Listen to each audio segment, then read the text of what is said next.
বাড়ি ফেরার পথে নদীতে ডুবে মৃত্যু সোনাই পৌরসভার এক কর্মীর। মঙ্গলবার সন্ধ্যা রাতেই নদী পারাপার হতে বাসের সাঁকো থেকে পা পিছলে নদীতে পড়লেই শেষ রক্ষা হয়নি সোনাই পৌরসভার এক সাফাই কর্মীর।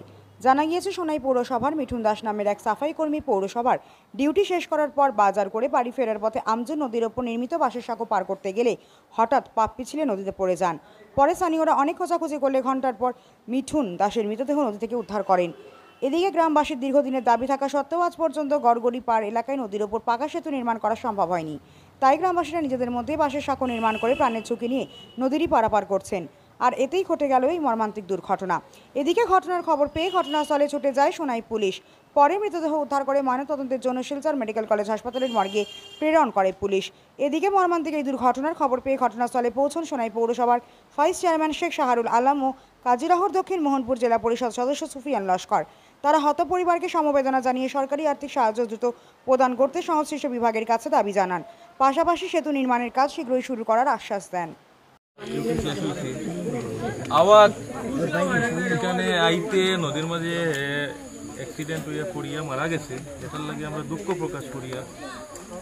খুব নিরীহ মানুষ, তার পরিবারও একটা ছোট বাচ্চা আছে, খুব নিরীহ।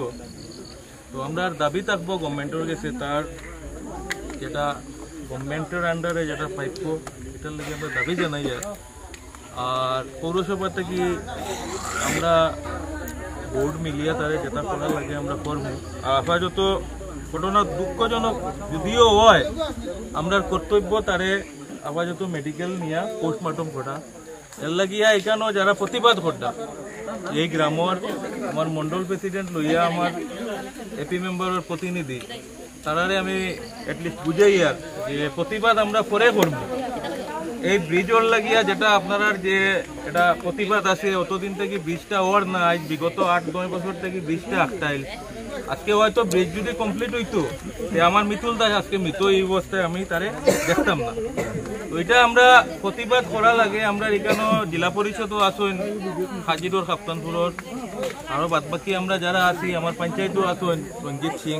আমরা এটা নিয়ে বিহিত ব্যবস্থা নেওয়ার চেষ্টা করবো। আর আপাতত আপনারা সবরে হইয়ার আমি তারে আপাতত মেডিকেল পাঠাইয়া পোস্টমর্টমটা করাইবার আমরা চেষ্টা করি। ধন্যবাদ।